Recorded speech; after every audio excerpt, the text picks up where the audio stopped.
بسم اللہ الرحمن الرحیم۔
طلع السلام علیکم ورحمۃ اللہ وبرکاتہ۔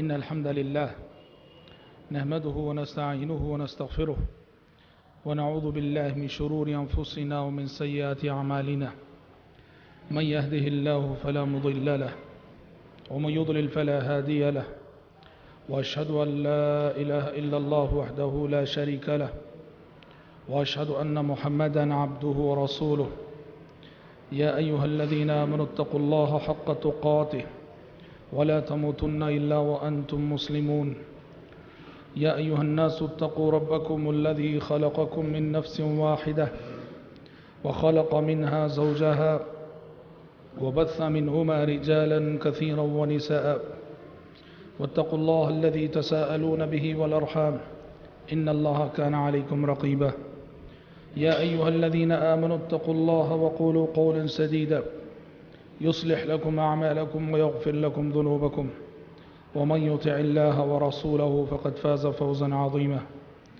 أما بعد فإن خير الحديث كتاب الله وخير الهدي هدي محمد صلى الله عليه وسلم وشر الأمور محدثاتها وكل محدثة بدعة وكل بدعة ضلالة وكل ضلالة في النار۔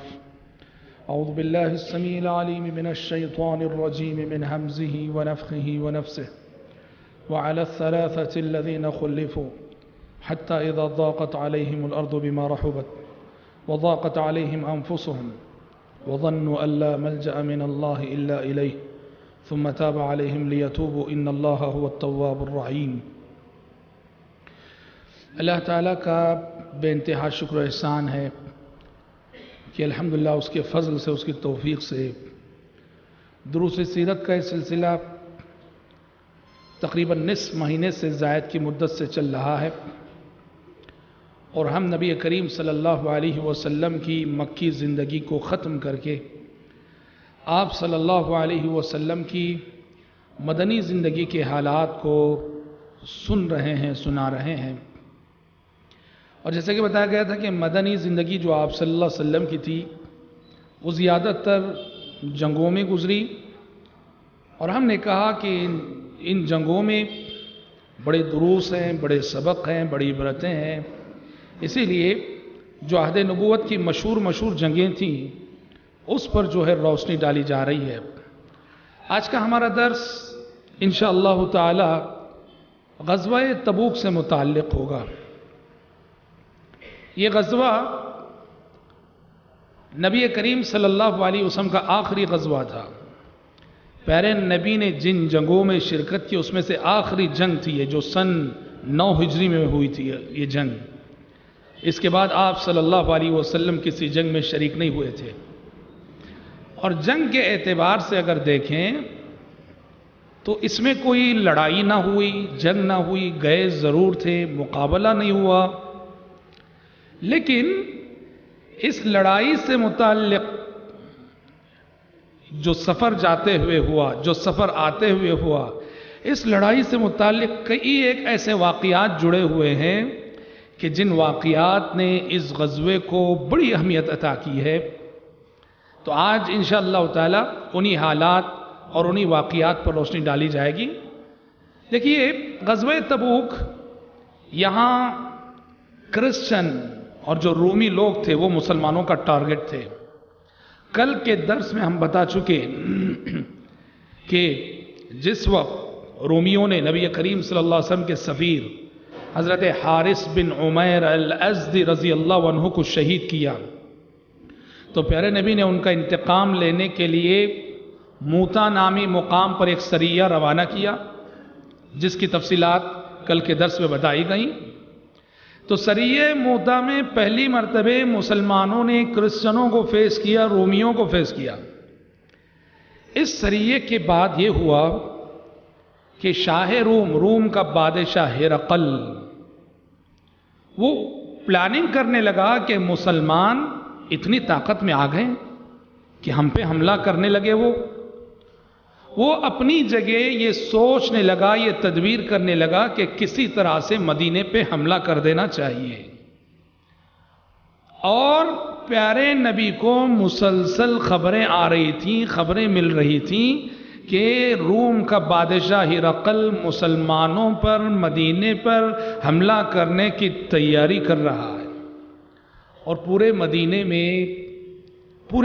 میں خوف کا سا سما تھا، خوف کا سا ماحول تھا کہ پتہ نہیں کب رومی مدینے پر حملہ کر دیں۔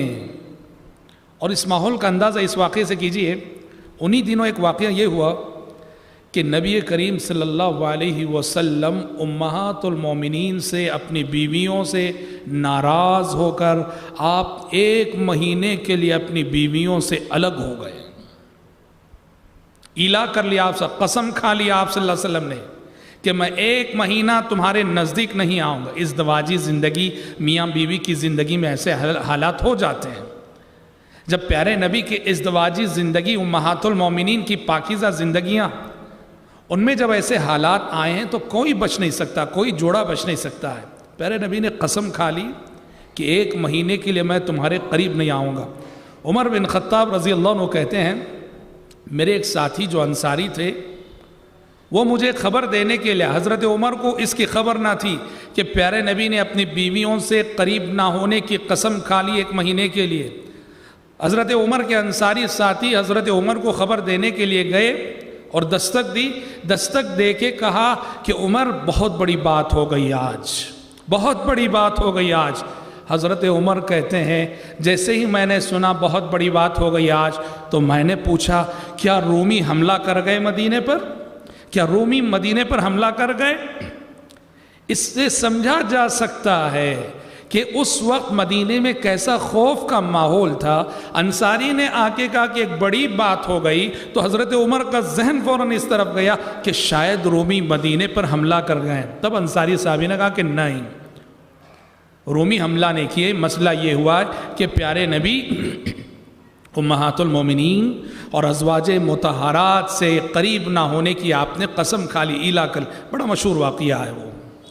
اس سے پتہ چلتا ہے کہ مدینے میں کیسا خوف کا سما تھا، خوف کا ماحول تھا، کیونکہ مسلسل خبریں مل رہی تھی، خبریں پہنچ رہی تھی کہ ہرقل اور رومی مدینے پر حملے کی تیاری کر رہے ہیں۔ اور پیارے نبی کی ایک جنگی پالیسی، آپ صلی اللہ علیہ وسلم کی ایک جنگی پالیسی یہ تھی، کسی دشمن کے بارے میں اگر آپ کو معلوم ہوتا کہ وہ مدینے پر اور مسلمانوں پر حملے کا ارادہ رکھتا ہے، آپ کی پالیسی یہ تھی کہ قبل اس کے کہ وہ دشمن پوری تیاری کر کے ہم پہ حملہ کرے، اس کی تیاری مکمل ہونے سے پہلے ہمیں آگے بڑھ کے اس پہ حملہ کر دینا چاہیے۔ یہ آپ کی پالیسی تھی دشمن کی تدبیر کو ناکام کرنے کی۔ اس لیے پیارے نبی نے یہ سوچا کہ قبل اس کے کہ روم کا بادشاہ ہرقل اپنی تیاری مکمل کر کے ہم پہ حملہ کرے، ہم تیاری کر کے آگے بڑھ کے اس پہ حملہ کر دیں گے۔ ایک تو یہ بات ہوئی۔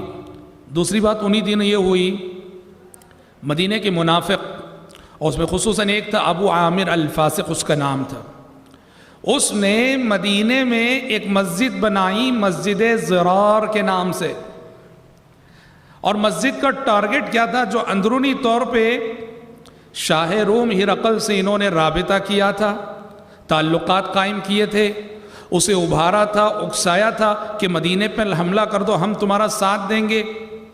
تو اس نے کہا تھا کہ ہمارے لیے مدینے میں کوئی مرکز بناؤ۔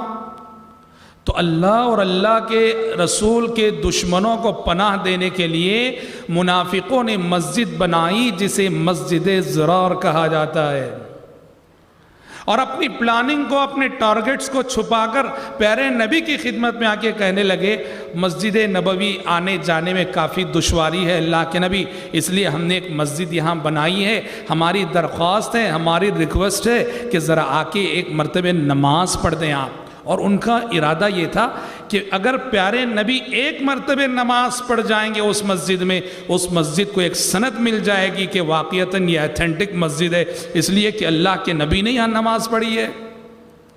لیکن اللہ تعالیٰ کو آپ صلی اللہ علیہ وسلم کو اس فتنے میں یا آپ صلی اللہ علیہ وسلم کو اس فتنے سے اللہ تعالیٰ نے آگاہ کر دیا تھا، بچانا تھا اس اقدام سے۔ پیارے نبی نے تو یہ کہہ دیا تھا، اچھا تبوک سے واپسی کے بعد میں دیکھتا ہوں، غور کرتا ہوں، آسمان سے وحی آ گئی، والذین اتخذوا مسجدا ضرارا وکفرا وتفریقا بین المؤمنین وارصادا لمن حارب اللہ ورسولہ من قبل وليحلفن ان اردنا الا الحسنى واللہ یشہد انہم لکاذبون۔ ان منافقوں نے جو مسجد بنائی ہے، بہت غلط ارادے ہیں ان کے، غلط نیتیں ہیں ان کی، مسلمانوں کو اس مسجد سے وہ نقصان پہنچانا چاہتے ہیں، مسلمانوں کے اتحاد کو پارا پارا کرنا چاہتے ہیں، اور اللہ اور اللہ کے رسول کے دشمنوں کو یہاں پناہ دینا چاہتے ہیں۔ لہٰذا وہی آ گئی، لا تقم فیہ ابدا، اے پیغمبر بھولے سے بھی اس مسجد میں کبھی نماز نہ پڑھنا، کبھی یہاں حاضری نہ دینا، نماز نہ پڑھنا۔ پتہ چلا کہ مسجدیں خالص اللہ کی رضا، اللہ کی خوشنودی کے لیے بنائی جانی چاہیے۔ ذاتی اغراض، ذاتی اختلافات، مسجد کے متولی سے جھگڑا ہو گیا، مسجد کے امام سے جھگڑا ہو گیا، اور اس مسجد کے بازو ہم نے 1.5 اینٹ کی مسجد بنا لی، یہ درست نہیں ہے۔ یہ 2 حالات تھے جن حالات میں نبی کریم صلی اللہ علیہ وسلم کو لگا کہ آگے بڑھ کے حملہ کرنا چاہیے۔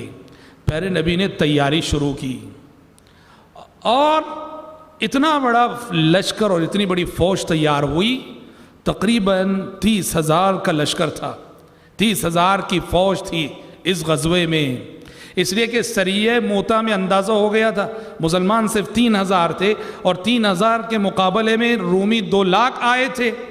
تو اس لیے پیارے نبی نے اب کی مرتبہ خوب تیاری کی، اور 30,000 کا لشکر، اور سوچو تو صحیح کہ 30,000 سپاہیوں کے لیے، 30,000 فوجیوں کے لیے کس قدر سواریوں کی ضرورت ہے، کس قدر ہتھیار کی ضرورت ہے، کس قدر اسباب جنگ کی ضرورت ہے، 30,000 سپاہیوں کا کھانا پینا کیسا ہوگا، کتنے لمبے اخراجات تھے مسلمانوں کے سامنے۔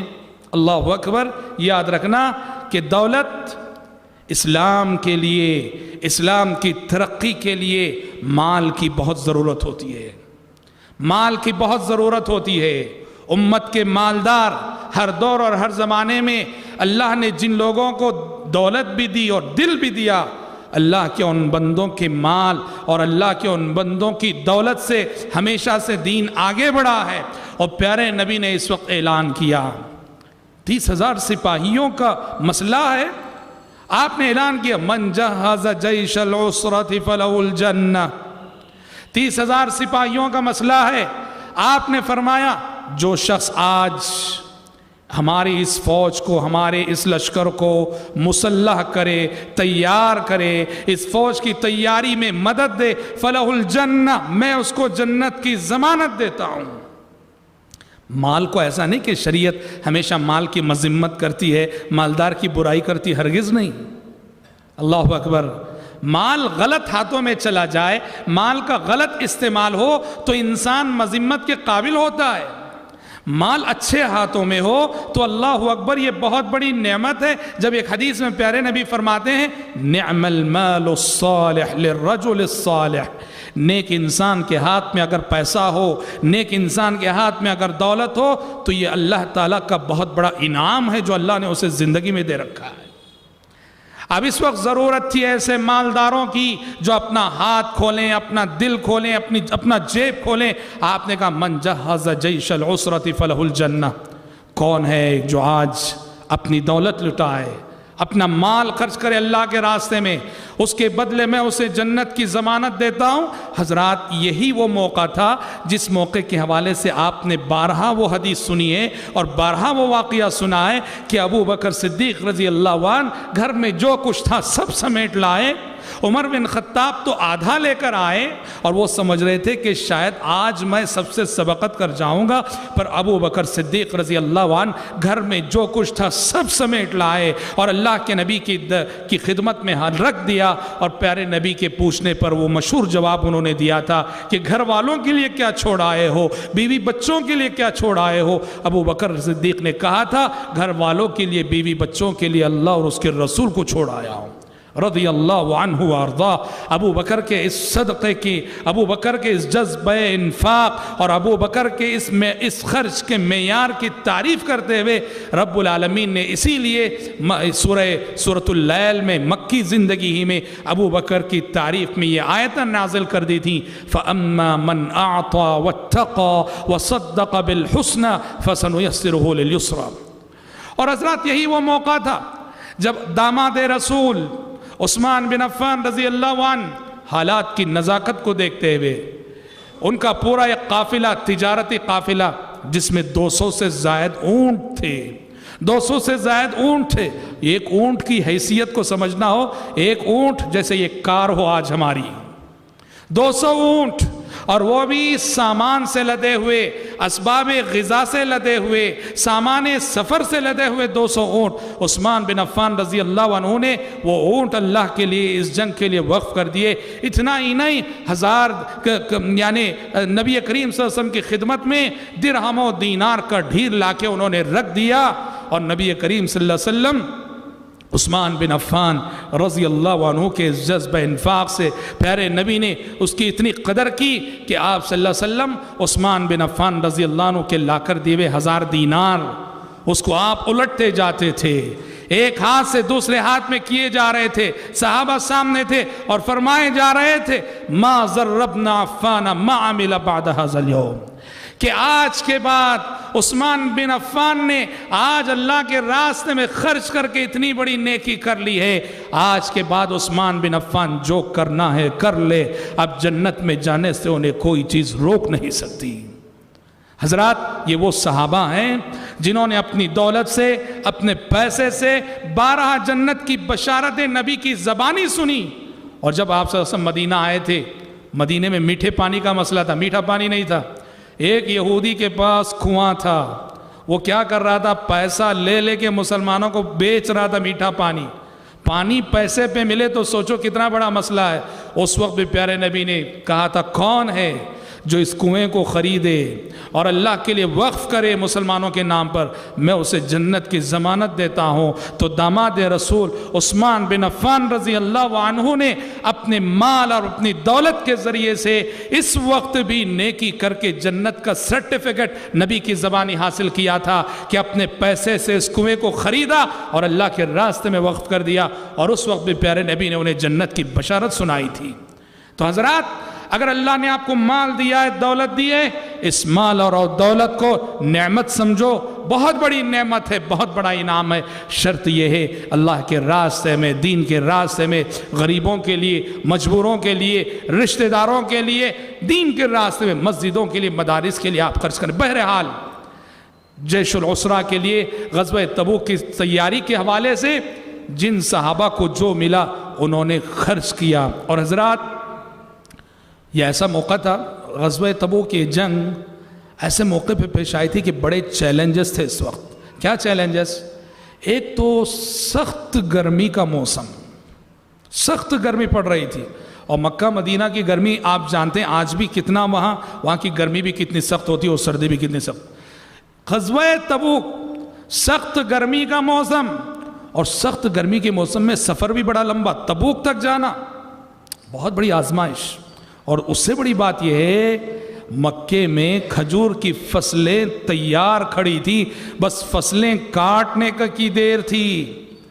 ادھر مال کی محبت بھی روک رہی ہے، فصلیں تیار ہیں، اور ادھر موسم کی شدت بھی، موسم کی سختیاں بھی، لوگ سوچ کر کانپ رہے تھے ایسی گرمی میں اور اتنا لمبا سفر، ایسی گرمی میں اتنا لمبا سفر۔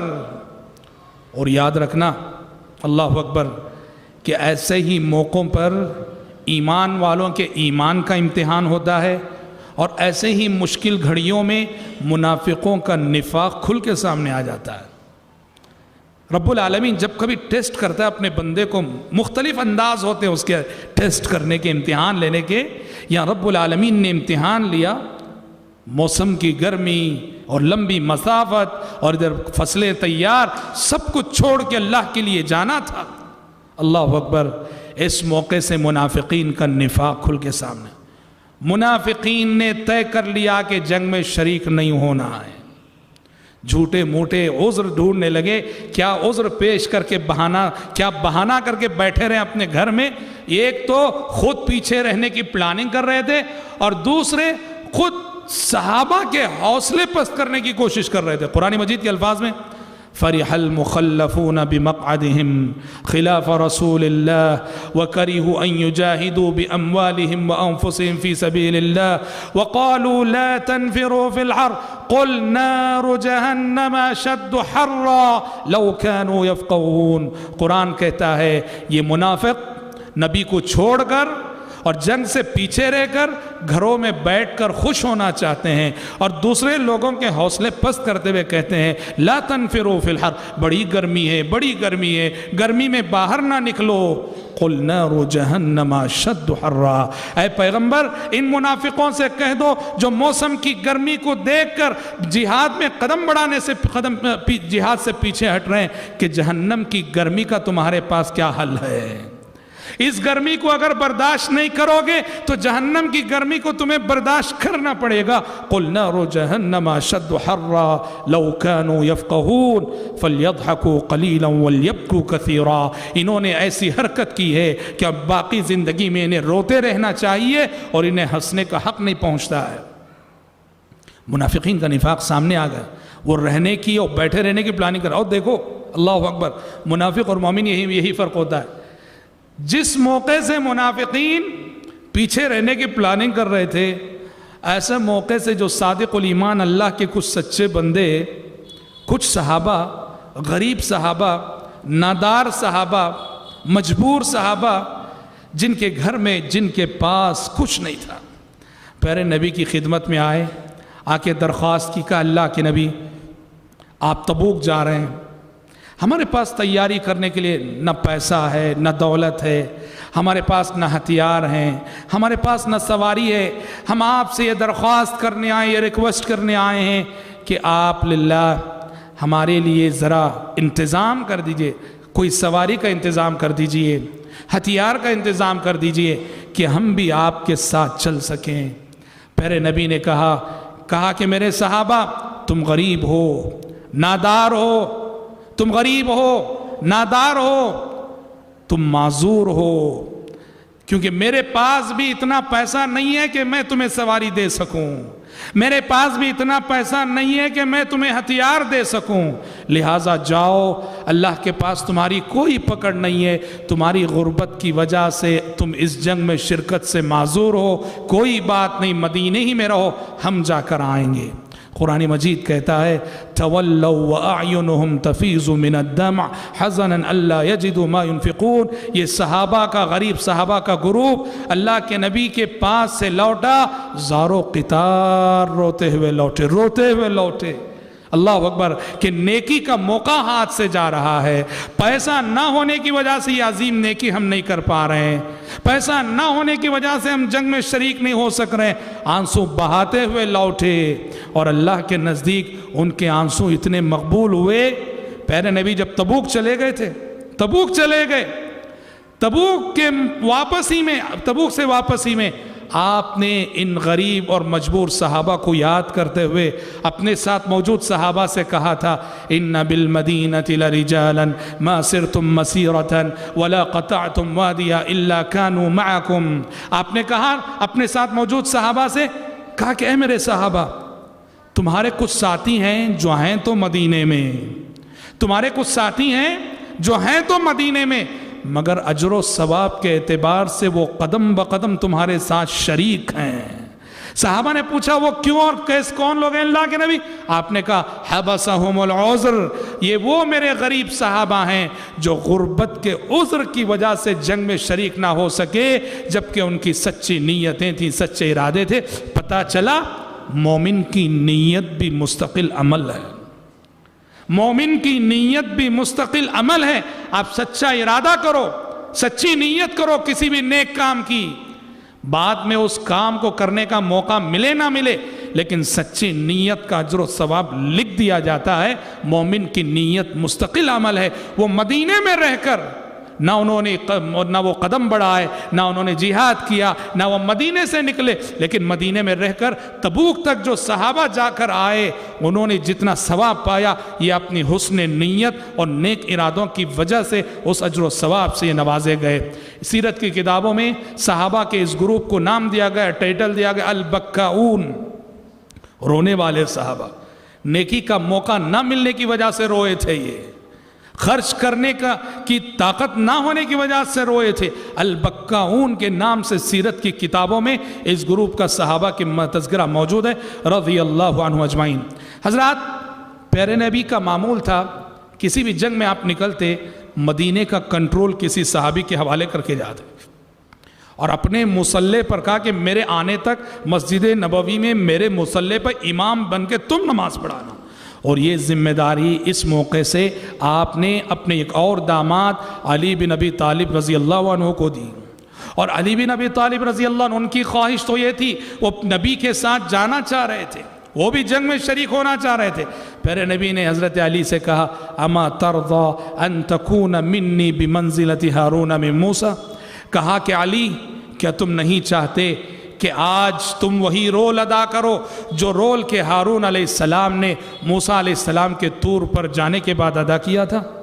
دیکھیے سبحان اللہ، موسیٰ علیہ السلام توریت لینے کے لیے طور پر گئے 40 دن کے لیے، تو اپنی قوم کو سنبھالنے کی ذمہ داری اپنے بھائی ہارون علیہ السلام کو دے گئے تھے. کہا کہ میرے آنے تک سنبھالے رکھنا میری قوم کو. پہلے نبی نے کہا کہ علی، جنگ میں جہاد میں شرکت کرنا بھی ایک نیکی ہے، لیکن مسلمانوں کو میرے غائب رہتے ہوئے سنبھالنا، امامت کرنا، یہ بھی بہت بڑی ذمہ داری ہے. آج اگر تم مدینے میں رہ کے اس ذمہ داری کو سنبھالو گے تو یہ وہی رول ہوگا اور وہی کردار ہوگا جو کردار کے ہارون علیہ السلام نے موسیٰ علیہ السلام کے طور پر جانے کے بعد ادا کیا تھا.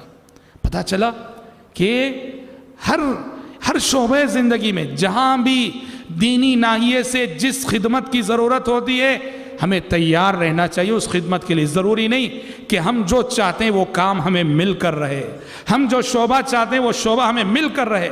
مقصد یہ ہے کہ ہم سے دین کا فائدہ ہو جائے، ہم سے امت کا بھلا ہو جائے، ہم سے جو ہے دین کی کچھ خدمت ہو جائے.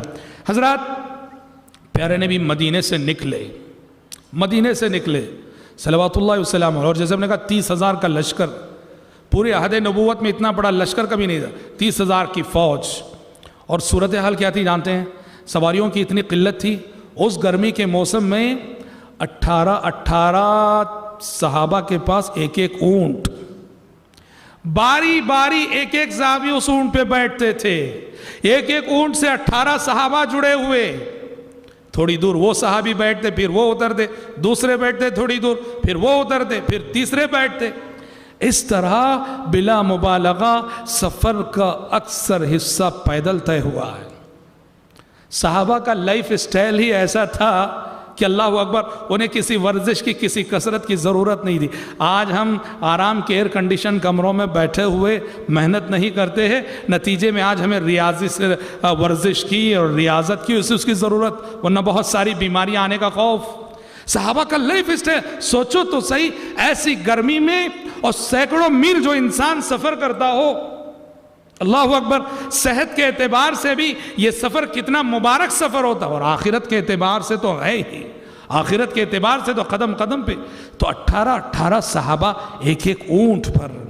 اور حضرات اس راستے میں تبوک کی طرف جاتے ہوئے ایک ہوا یہ، قوم سمود کے علاقوں سے گزر ہوا.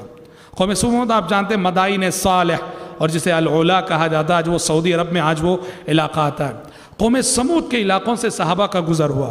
قوم سمود کی بستیاں، ان کے کھنڈرات تباہ شدہ آج بھی وہ موجود ہیں، ویران پڑے ہوئے ہیں، عہد نبوت میں بھی موجود تھے. صحابہ وہاں سے گزرے.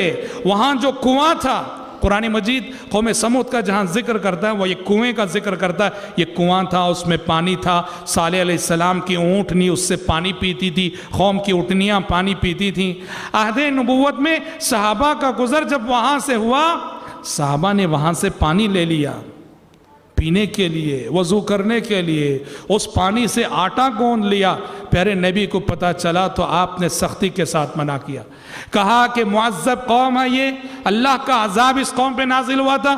یہاں کے پانی کو استعمال نہ کرنا، یہاں کے پانی سے وضو نہ کرنا، یہاں کے پانی کو پینا مت. کہا جو آٹا تم نے گوندا ہے، دیکھو اسباب غذا کی قلت تھی، پھر بھی آپ نے کہا جو آٹا اس پانی سے گوندا گیا ہے اس آٹے کو بھی استعمال کرنے کی اجازت نہیں. کہا اپنی جانوروں کو کھلا دو، تم اس آٹے کو استعمال نہیں کر سکتے. پھر آپ نے یہ نصیحت کی، لا تمروا بها الا ان تكونوا باکین، لا تمروا بها الا ان تكونوا باکین، کہ جن قوموں پر اللہ کا عذاب آیا تھا ان کے علاقوں سے جب بھی گزرو روتے ہوئے گزرو، آنسو بہاتے ہوئے گزرو.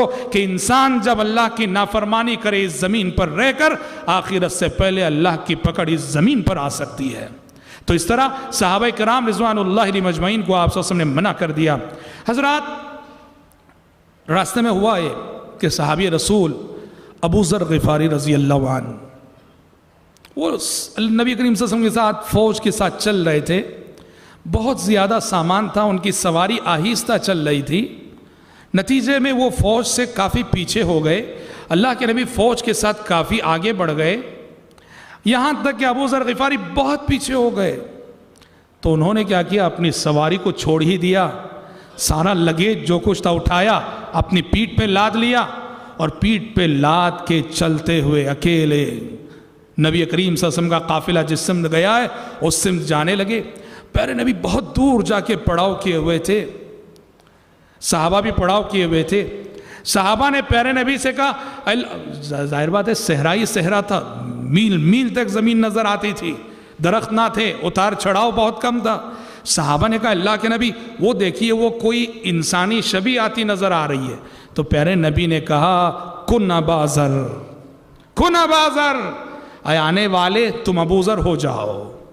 وہ قریب آئے، لوگوں نے دیکھا واقعی ابو ذر ہے جو اکیلے سارا بوجھ لادے ہوئے چلے آ رہے ہیں. پیارے نبی نے ابو ذر غفاری رضی اللہ عنہ کو اللہ کے راستے میں بوجھ اٹھائے ہوئے مشقت بھرا سفر طے کرتے ہوئے دیکھا. آپ نے کہا رحم اللہ ابا ذر یمشی وحدہ ویموت وحدہ ویبعث وحدہ. پیارے نبی نے کہا اللہ رحم کرے ابو ذر پر، اکیلے چل کے آ رہے ہیں. پیشن گوئی فرمائی ابو ذر اکیلے چل کے آ رہے ہیں، اور کہا لوگوں یہ ابو ذر اکیلے ہی مریں گے، اکیلے ہی مریں گے، اور قبر سے اکیلے ہی اٹھائے جائیں گے. آپ صلی اللہ علیہ وسلم کی پیشن گوئی کیسے پوری ہوئی؟ آپ صلی اللہ علیہ وسلم کی وفات کے بعد حضرت عثمان کے دور خلافت میں ابو ذر غفاری رضی اللہ عنہ ربضہ نامی ایک دیہات تھا، اس دیہات میں انہوں نے سکونت اختیار کر لی. مدینے سے دور ایک دیہات، کوئی نہیں رہتا تھا وہاں. اکیلے ابو ذر اپنی بیوی اور اپنے غلام کے ساتھ رہتے تھے. اور ابو ذر غفاری رضی اللہ عنہ کو اس دیہات میں موت آئی، وفات ہوئی. ابو ذر غفاری رضی اللہ عنہ نے موت آنے سے پہلے وصیت کی کہ مجھے غسل دے کے کفن پہنا کے میری لاش راستے پہ رکھ دو، اور کوئی قافلہ گزرے تو بتانا کہ یہ صحابی رسول ابو ذر کی لاش ہے. ان کے غلام نے ویسے ہی کیا. ایک قافلہ آیا، اور دیکھا اس میں عبداللہ بن مسعود جیسے صحابہ موجود ہیں. انہوں نے دیکھا کہ ابو ذر ہیں. بے ساختہ آنکھوں سے آنسو آ گئے. پیارے نبی کی وہ حدیث یاد آ گئی کہ رحم اللہ ابا ذر یمشی وحدہ و یموت وحدہ. اللہ رحم کرے ابو ذر پر کہ اکیلے چل کے آ رہے ہیں, اکیلے مریں گے تنہائی میں. دیکھو انسانی آبادی سے دور تنہائیوں میں, دیہات میں ابو ذر غفاری رضی اللہ عنہ کی وفات ہوئی. بہرحال یہ بھی جو ہے غزوہ تبوک سے جڑا ہوا ایک واقعہ ہے.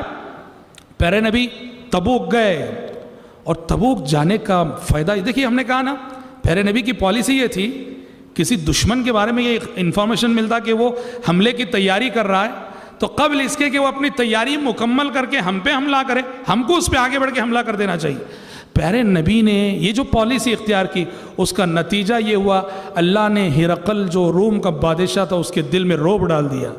40,000 کی فوج تیار کر کے رکھا ہوا شخص مسلمانوں کی آمد کی خبر سن کر اس کی فوجیں ڈر کر بھاگ کھڑی ہوئی. ہرقل بھاگ کھڑا ہوا اور سبحان اللہ پورے علاقے میں مسلمانوں کا ایک رعب اور مسلمانوں کا ایک دبدبہ قائم ہو گیا. اور یہی سب سے بڑی فتح ہے. بغیر لڑائی کے اللہ نے فتح دی, نہ تیر چلا نہ تلوار چلی, لیکن اللہ تعالیٰ نے بغیر لڑائی کے بغیر جنگ کے فتح عطا کی. اس پورے علاقے میں مسلمانوں کا ایک رعب و دبدبہ قائم. حضرات اس جنگ سے جڑا ہوا پیارے نبی لوٹ کر مدینہ آ گئے. اس کے بعد اس جنگ سے جڑا ہوا ایک اور واقعہ ہے جو سبحان اللہ بڑا ہی یعنی بڑے سبق رکھنے والا واقعہ. وہ کیا ہے, جیسے ہم بتائے پیارے نبی جب اس جنگ کو نکل رہے تھے, جو بھی سچے مومن تھے سچے مسلمان تھے سب نکلے اس جنگ میں, تبھی تو فوج 30,000 کی ہوئی. مدینے میں جو لوگ رہ گئے لڑائی میں شریک ہوئے بغیر, وہ رہ گئے جو منافق تھے, جن کے دلوں میں نفاق تھا, جن کے دلوں میں جو کفر کو چھپائے ہوئے تھے. لیکن 3 مسلمان ایسے تھے جو صادق الایمان تھے, سچے تھے, لیکن ان سے یہ غلطی ہو گئی کہ بغیر کسی ریزن کے بغیر کسی عذر کے وہ جنگ میں شریک نہ ہو سکے. اور یہ کون ہے؟ کعب بن مالک رضی اللہ عنہ, ہلال بن امیہ رضی اللہ عنہ, مرارہ بن ربیعہ رضی اللہ عنہ. خود کعب بن مالک کہتے ہیں رضی اللہ عنہ کہ میرا ارادہ تو جنگ میں شریک ہونے کا تھا, لیکن کیوں شریک نہیں ہو سکے؟ دیکھو ایک چیز ہے, شیطان کا فریب ہے, شیطان کا اسلوب ہے. مجھے بھی آپ کو بھی کسی بھی مسلمان کو نیکی سے روکنا چاہتا ہے تو کیا کل دیکھیں گے, بعد میں دیں. اس کو عربی زبان میں کہتے ہیں تسویف, سوف افعل سوف افعل, چلیے بعد میں کریں گے, بعد میں پڑھیں گے, بعد میں. یہ جو بعد میں ہے نا, ہاں ہمارے نوجوانوں کو داڑھی چھوڑ بولتے ہیں انشاءاللہ رمضان سے, اسی کو کہتے ہیں تسویف. ایک بے نمازی ہے, ارادہ کرتا ہے ٹھیک ہے نمازی بن جائیں گے, کیا کہتے اب جو رمضان آئے گا نا اس رمضان سے میری نماز چالو. یہ تسویف, یہ مت سمجھو کہ یہ نیک خیال ہے, یہ شیطان کا خیال ہے. اگر آپ صحیح معنوں میں نیک بننا چاہتے ہیں, ابھی جس وقت آپ فیصلہ کر رہے ہیں اسی وقت سے شروع کرو. اب آپ نے توبہ کی, اب تک بے نمازی تھے, چلو ابھی عشاء سے میں نماز شروع کر دوں, عشاء سے میں نمازی, اب تک جو ہو چکا اللہ معاف کرے, توبہ کر لینا. کعب بن مالک رضی اللہ عنہ کہتے ہیں میں نے کبھی یہ نہیں سوچا کہ جنگ میں شریک نہیں ہونا ہے, کبھی نہیں. میرا تو ارادہ تھا ہی, لیکن یہ تھا سوف افعل. ان کے پاس وہ کہتے ہیں میرے پاس تو پیسہ تھا, سواری اچھی تھی, صحابہ کو دیکھتا تھا سب نکلنے کے لیے تیاری کر رہے ہیں. میں بولتا ارے میری سواری تو بڑی مضبوط ہے, تیاری کی ضرورت کیا ہے. کہتے ہیں یہاں تک کہ وہ دن آ گیا جس دن اللہ کے نبی صحابہ کو لے کر جنگ کے لیے مدینے سے نکل رہے تھے, تب بھی میرے دل میں یہ بات ہے نکل جانے دو, پیچھے ذرا جا کے مل جائیں گے. نکل کے 1 دن ہو گیا, تب بھی جو ہے دل میں چلو اطمینان سے جائیں گے, جا کے بعد میں ملیں گے. اس طرح ایک طرح سے یوں کہیے کہ ہلکی سی غفلت ہو گئی, سستی ہو گئی, اور بغیر کسی عذر کے ایک ایسے موقع پہ جب سب کی شرکت ضروری تھی 3 صحابہ پیچھے رہ گئے, کعب بن مالک, ہلال بن امیہ, مرارہ بن ربیعہ. اب ان کا واقعہ سنیے. پیارے نبی جنگ سے واپس آئے نبی کریم صلی اللہ علیہ وسلم, اور آپ کی عادت تھی جب بھی سفر سے واپس آتے سیدھے مسجد جاتے, 2 رکعت نماز پڑھتے, نماز پڑھ کے پھر گھر جاتے. آپ سیدھے مسجد نبوی آئے. مسجد نبوی میں آ کر آپ صلی اللہ علیہ وسلم نے 2 رکعت نماز پڑھی, بیٹھے, اب منافقین کا تانتا بندھا ہوا ہے، لائن میں آ کے کھڑے ہو گئے منافق، کیا سب اللہ کے نبی میں اس لیے شریک نہیں ہو سکا، میری بچی بیمار تھی، چلو ٹھیک، کوئی اللہ کے نبی میں اس لیے شریک نہیں، میں بیمار تھا، چلو ٹھیک۔ منافقین جھوٹے عذر پیش کر رہے تھے، کوئی سچائی نہیں تھی۔ اب اللہ کے نبی صلی اللہ علیہ وسلم وہ جو بول رہے ہیں ان کے ظاہر کا اعتبار کر کے چلو ان کے معاملہ اللہ کے حوالے کر دیے، تمہارا معاملہ دل کی نیت اللہ جانتا ہے، خیر میں تمہیں کوئی سزا نہیں دوں گا اس لیے کہ تم ایک ریزن پیش کر رہے ہو، کہاں تک سچے ہو وہ تمہارے اور اللہ کے درمیان، سب کو معاف کر دیا پیارے منافقین کو۔ کعب بن مالک، ہلال بن امیہ، مرارہ بن ربیعہ، ان تینوں نے سچائی سے کام لیا۔ یہ تینوں آئے، آ کے بولے اللہ کے نبی سچی بات یہ ہے کوئی عذر نہ تھا، کوئی ریزن نہ تھا، صحت مند تھے ہم، پیسہ تھا، ہتھیار تھے، سواری تھی، سب کچھ تھا، غلطی ہو گئی۔ اللہ اکبر، دیکھیے کتنی بڑی بات ہے، کتنی بڑی بات ہے، یہ ہے کردار، یہ ہے اخلاقی جرأت۔ کعب بن مالک کہتے ہیں لوگوں نے مجھے بھی مشورہ دیا کہ دیکھو لو جس طرح یہ منافقین عذر پیش کر کے بچ جا رہے ہیں تم بھی بچ جاؤ۔ کعب بن مالک کہتے ہیں میں وہ شخص ہوں کہ اللہ نے میری زبان میں وہ طاقت عطا کی، جدل، دیکھو جدل ایک فن ہے، جدل بولتے ہیں اس کو عربی زبان میں، کیا مطلب؟ بعض لوگوں کو اللہ وہ صلاحیت دیتا ہے کہ وہ بولیں گے تو ان سے کوئی جیت نہیں سکتا بات کر کے، وہ مناظرہ کریں گے ان سے کوئی مناظرے میں ڈیبیٹ میں جیت ہی نہیں سکتا، وہ اپنی بات کو منوانے اور اپنی بات کو ثابت کرنے کا ہنر، اسے بولتے ہیں جدل۔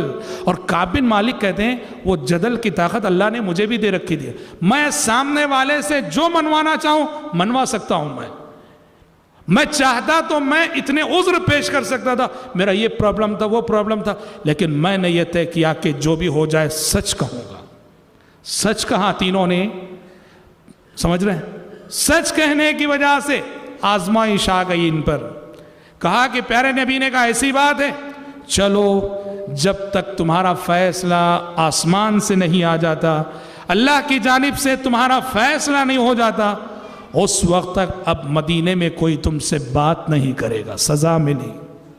ہاں دیکھو کہتے ہیں مکتب عشق کا انداز نرالا دیکھا ہے، مکتب عشق کا انداز نرالا دیکھا ہے، اس کو چھٹی نہ ملی جس نے سبق یاد کیا۔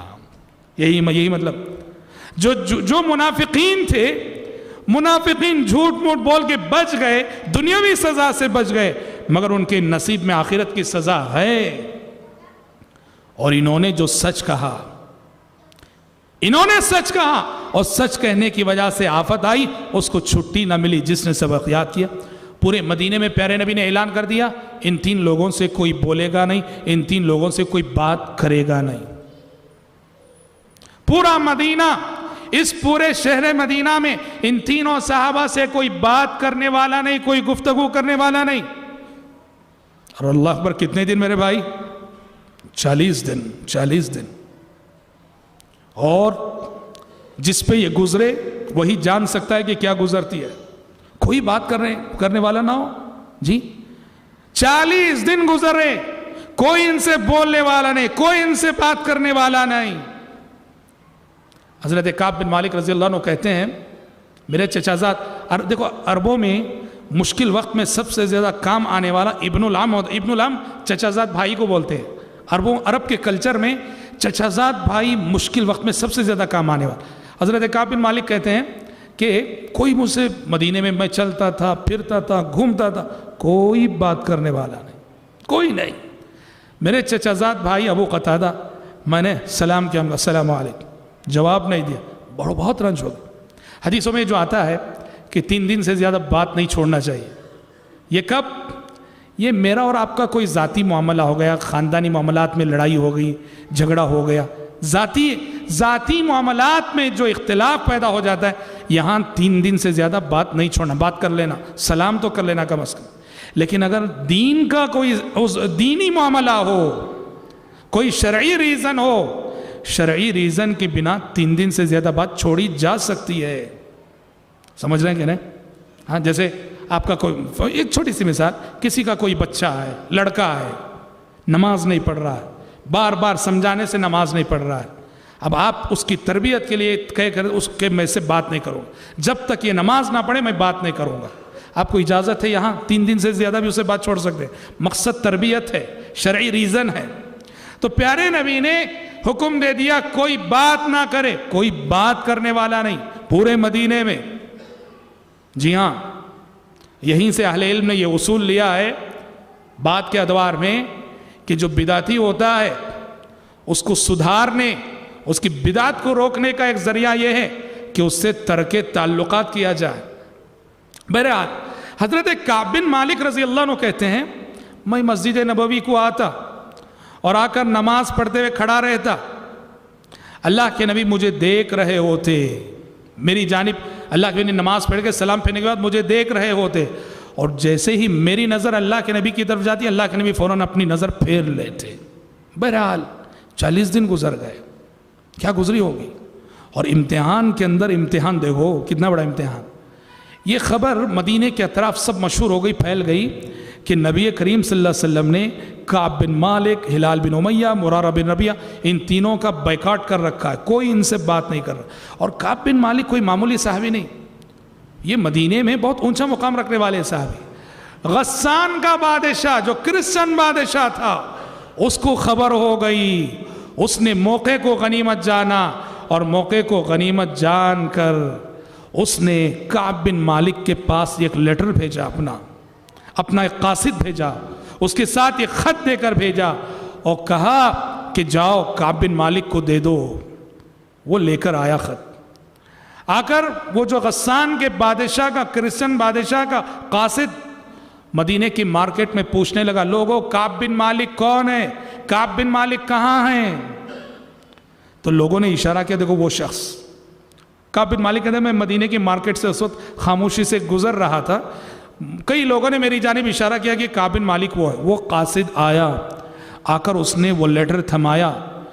دیکھو ایسے مشکل وقت میں، ایسے مشکل گھڑی میں صحابہ کا کردار، صحابہ کا ایمان، اللہ اکبر، 40 دن سے کوئی بات نہیں کر رہا، اور ایسے وقت میں ایک بادشاہ اپنا خط بھیج رہا ہے، عزت افزائی کر رہا ہے۔ کعب بن مالک کہتے ہیں میں نے لیٹر کھولا تو لکھا ہے غسان کے بادشاہ نے کہ ہمیں پتہ چلا ہے کہ محمد نے تمہارے ساتھ ایسی بدسلوکی کی ہے، بائیکاٹ کر رکھا ہے، تم اتنے شریف انسان ہو، اتنے رئیس انسان ہو، فالحق بنا نواسک، لہٰذا ابھی مدینہ چھوڑ کر ہمارے پاس چلے آؤ، ہم تمہیں تمہارا مقام دیں گے، تمہارا مرتبہ ہم جانتے ہیں، تمہاری عزت ہم کریں گے۔ کعب، امتحان ایسے ہی ہوتا ہے، اللہ اپنے بندوں کا امتحان۔ کعب بن مالک رضی اللہ عنہ کہتے ہیں میں نے اس خط کو فوراً پھاڑا، اسی وقت اس قاصد کے سامنے اس خط کے ٹکڑے کیے، اس کو جلایا، جلا کے کہا جاؤ اپنے آقا سے کہہ دو یہی جواب ہے۔ اللہ اکبر، کتنی بڑی بات ہے، کتنی بڑی بات ہے، رضی اللہ عنہ وارضاہ۔ یہ معیار عمل، یہ ایمان، یہ استقامت، یہ ثابت قدمی، یہ صحابہ کی خصوصیت ہے رضی اللہ عنہم اجمعین۔ اچھا 40 دن گزرے، اب تک کیا تھا، بیویوں کو پرمیشن تھا، گھر میں بیویاں تھیں، بیویوں کے ساتھ رہتے تھے، گھر سے باہر کوئی بات کرنے والا نہیں، بیویاں بات کرتی تھیں۔ 40 دن پورے ہوئے تو پیارے نبی نے پھر ایک قاصد بھیجا ان کے پاس، کہا کہ اللہ کے نبی کا حکم ہے اب بیویوں سے بھی الگ ہو جانا ہے، بیویوں سے بھی الگ ہو جانا۔ اللہ اکبر، دیکھو کتنی بڑی بات، یہ بھی ایک بہت بڑا امتحان۔ کعب بن مالک کہتے ہیں میں نے پوچھا بیویوں سے الگ ہونے کا مطلب کیا ہے، طلاق دینا ہے یا پھر بس دور رہنا ہے؟ کہا کہ نہیں، طلاق نہیں، دور رہنا ہے بس۔ یعنی مطلب یہ تھا اگر اللہ کے نبی کا حکم یہ ہے کہ بیویوں کو طلاق دینا ہے تو ابھی طلاق دیں گے، رضی اللہ عنہ وارضاہ۔ کیا جذبہ اطاعت ہے۔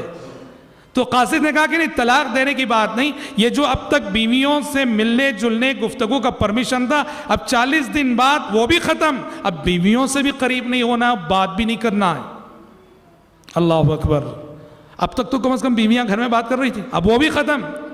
اور اس طرح اور 10 دن گزرے، پورے 50 دن، اور 50 دن ان کی ثابت قدمی، ان کے آنسو، ان کی ندامت، ان کی شرمندگی، ان کی توبہ اللہ کے نزدیک شرف قبولیت سے نوازی گئی، اور جبریل امین آسمان سے وحی لے کر آ گئے۔ لقد تاب اللہ علی النبی والمہاجرین والانصار الذين اتبعوه في ساعة العسرة من بعد ما كاد يزيغ قلوب فريق منهم ثم تاب عليهم إنه بهم رؤوف رحيم وعلى الثلاثة الذين خلفوا حتى إذا ضاقت عليهم الأرض بما رحبت عليهم وضاقت عليهم أنفسهم وظنوا أن لا ملجأ من الله إلا إليه ثم تاب عليهم ليتوبوا إن الله هو التواب الرحيم. آسمان سے وحی آ گئی جس میں اللہ تعالیٰ نے بشارت سنائی کہ میرے وہ تین بندے جو جنگ سے پیچھے رہ گئے تھے اور جنگ سے پیچھے رہنے کی وجہ سے انہیں ایسی سزا دی گئی کہ زمین اپنی وسعتوں کے باوجود ان کے حق میں تنگ ہو چکی تھی. آج میں اپنے ان بندوں کی توبہ قبول کر رہا ہوں. آج میں ان کے حق میں بخشش کی نوید سنا رہا ہوں. آج میں انہیں معاف کر رہا ہوں. آج میں انہیں مغفرت کی خوشخبری سنا رہا ہوں. یہ وحی آ گئی. اللہ اکبر. اور پیارے نبی نے فوراً صحابہ کو بتایا جاؤ ان تینوں کو سنا دو کہ اللہ نے ان کی توبہ قبول کر لی. ایک صحابی مسجد نبوی سے نکلے, بولے جائیں گے کعب بن مالک کو سنائیں گے. پھر بھی ان کے دل نے کہا بھاگ کر جانے میں ان کے گھر تک جانے میں 5 منٹ لگ جائیں گے. تو کیا کیے, قریب میں ایک اونچا ٹیلا تھا, ٹیلے پہ کھڑے ہو کے کہا کہ میرے سے پہلے میری آواز فاسٹ چلی جائے گی. ٹیلے پہ کھڑے ہو کے پکارا اے کعب خوش ہو جاؤ, اللہ نے تمہاری توبہ قبول کر لی ہے, تمہارے سلسلے میں آسمان سے وحی نازل ہو چکی ہے. ہاں ٹیلے پہ کھڑے ہو کے پکارا. کعب بن مالک رضی اللہ عنہ کہتے ہیں اتنی خوشی ہوئی اللہ اکبر کہ اللہ نے توبہ قبول کی اور ہمارے سلسلے میں قیامت تک پڑھی جانے والی آیتیں نازل فرمائی. حضرت کعب کہتے ہیں جس پہلے شخص نے مجھے خوشخبری سنائی تھی, جس صحابی نے سب سے پہلے مجھے آگے یہ بشارت سنائی تھی کہ خوش ہو جاؤ تمہاری توبہ قبول ہو چکی ہے, کعب بن مالک کہتے ہیں مجھے اتنی خوشی ہوئی جو قمیص میں نے پہنی تھی وہ قمیص اتار کر فوراً ان کو پہنا دی. اور کعب کہتے ہیں جب وہ قمیص میں نے اتاری تو پہننے کے لیے میرے پاس دوسری قمیص نہ تھی. اللہ اکبر. میں نے اپنے رشتہ دار سے عاریتاً لے کر قمیص پہنی. سوچو تو صحیح آج کپڑوں کے سلسلے میں پہننے اوڑھنے میں ہم اور آپ کتنا اسراف کرتے ہیں, کتنی فضول خرچی کرتے ہیں. شادیوں میں تو جو اوسط درجے کی فیملیاں ہیں, مڈل کلاس کی فیملیاں ہیں, ان میں یہ ہوتا ہے کہ لڑکی والے اپنی لڑکی کو 110 جوڑے 120 جوڑے. ہماری زندگیوں میں کتنا اسراف. کعب کہتے ہیں میں نے قمیص اتار کر دے دی تو پہننے کے لیے دوسری قمیص نہ تھی, مجھے اپنے ایک رشتہ دار سے عاریتاً لینی پڑی. حضرت کعب کہتے ہیں میں نکلا, میرے دونوں صحابی ہلال بن امیہ مرارہ بن ربیعہ نکلے, سیدھا مسجد گئے. مسجد میں پورا مدینہ امڑ آیا تھا, پورے مدینے میں خبر پھیل گئی تھی کہ کعب بن مالک کی توبہ قبول ہو چکی ہے. سارا مدینہ امڑ آیا تھا اور سارے لوگ مسجد نبوی میں جمع تھے. پیارے نبی نے استقبال کیا, صحابہ استقبال کر رہے تھے, ہر کوئی مبارکبادی دے رہے تھے, مبارک ہو مبارک ہو. اور پیارے نبی نے جب ملاقات ہوئی کعب بن مالک کی تو کہا اے کعب خوش ہو جاؤ, خوش ہو جاؤ, آج کا دن تمہاری زندگی کا سب سے بہتر دن ہے. تمہاری ماں نے جس دن سے تمہیں جنا ہے تمہاری زندگی میں آج سے بہتر دن کبھی نہیں آیا ہے جب آسمان سے وحی آ گئی, آسمان سے وحی آ گئی تمہارے سلسلے میں. حضرات بہت بڑا سبق. کیا سبق؟ سچ بولنے میں آزمائش ضرور ہے مگر سچ کا انجام ہمیشہ اچھا ہی ہوتا ہے. منافق جھوٹ بول کر بچ گئے دنیا کی سزا سے, اب ان پہ آخرت میں عالم برزخ میں کیا گزر رہی ہوگی وہی جانتے ہیں. لیکن یہ اللہ کے بندے سچ بولے تھے, کوئی عذر نہیں تھا, سستی سے پیچھے رہ گئے, غفلت ہو گئی, غلطی ہو گئی, سچ کہنے کی وجہ سے آزمائش ضرور آئی. لیکن دیکھو آزمائش کے بعد کتنا بڑا انعام ملا کہ آسمان سے قیامت تک پڑھی جانے والی آیتیں ان کے سلسلے میں نازل ہو گئی. اور اتنی بڑی بات ہے کہ اللہ تعالیٰ نے ان تینوں صحابہ کو قرآن میں صادقین کا ٹائٹل دیا. صادقین یہ سچے لوگ ہیں, راست باز لوگ ہیں. جب اللہ یہ کہتا ہے یا ایھا الذین آمنوا اتقوا اللہ, یا ایھا الذین آمنوا اتقوا اللہ وکونوا مع الصادقین, اے ایمان والو, قیامت تک آنے والے مسلمانوں سے خطاب, اے ایمان والو اللہ سے ڈرو اور ان سچوں کے ساتھ ہو جاؤ. ان جیسے ہو جاؤ. کن جیسے؟